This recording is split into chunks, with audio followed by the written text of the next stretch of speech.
AG2R La Mondiale vous présente C'est le Nord.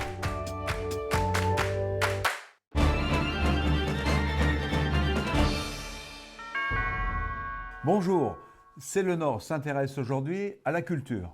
Pour en parler, l'homme du Nord que je reçois est Franck Tillier, écrivain et scénariste. Bonjour Franck Tillier. Bonjour. Nous allons regarder pour commencer le reportage que nous avons réalisé lors du dernier festival de bande dessinée Bulle en Or à l'Isle-et-Lannoy. Reportage. 28e édition du Salon de la bande dessinée Bulle en Or. On y accueille plus d'une quarantaine d'auteurs, une petite dizaine d'expositions, des actions scolaires, des animations. La force de notre salon, c'est la convivialité, c'est l'esprit justement des gens du Nord, de l'accueil. Celle-ci est à 8 euros. 8 euros. C'est pas seulement un public de collectionneurs, de passionnés, oui, mais aussi un public familial. Sur la gauche. Votre fille est avec vous, c'est... Oui, on n'a pas les mêmes collections. Mais il y a quelques trucs qui m'intéressent et qu'on est venu chercher en deuxième main. La plupart des bandes dessinées maintenant, on les achète en deuxième main. Il y a un mélange de BD d'occasion, de BD neuves, d'auteurs qui dédicacent. Donc c'est une découverte, quoi. On peut bien voir les dessinateurs, on peut discuter, c'est bien. Je suis en Belgique, moi, donc je viens ici en cousin. On a vraiment une culture nordiste Belgique, le nord de la France. Il y a une espèce de chaleur dans le nord qu'on ne trouve pas ailleurs. Voilà, ça me plaît vraiment de venir. Et qu'est-ce que je fais pour ça? Je peux te toucher. On a un vivier d'auteurs dans cette région, c'est incroyable. Bien sûr, il y a les grands, François Boug, Mohamed Awamri, Alain Daudier, etc. Mais on a des jeunes qui montent. Je pense à un Roubaisien là, qui est juste à côté, Rode Valenbois, qui ont envie de créer, de faire valoir leur savoir-faire. Et on est là aussi pour les aider. Et vous aussi. Un tout grand merci. Il n'y a pas de quoi. Bonne continuation. Merci. Bon retour par chez nous. Franck Tillier, l'univers de vos livres, des romans policiers, c'est toujours notre région. Expliquez-nous comment, pourquoi.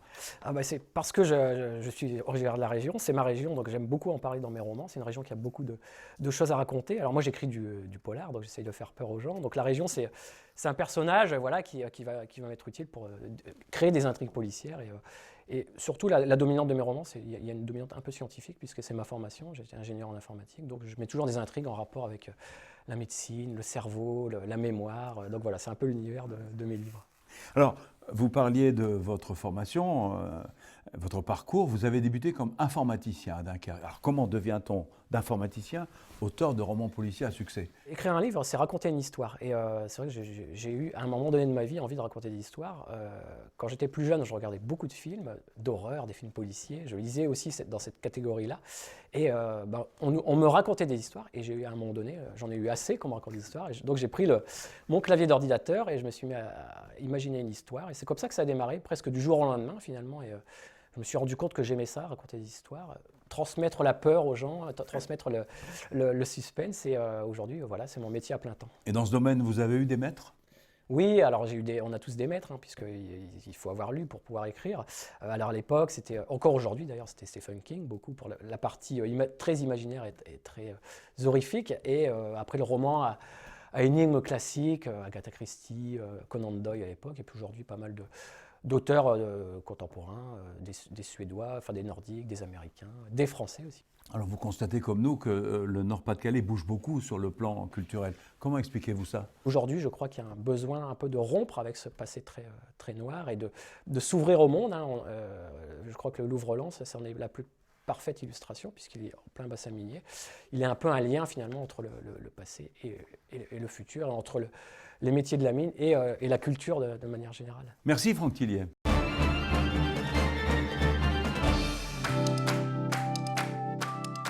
AG2R La Mondiale vous a présenté C'est le Nord.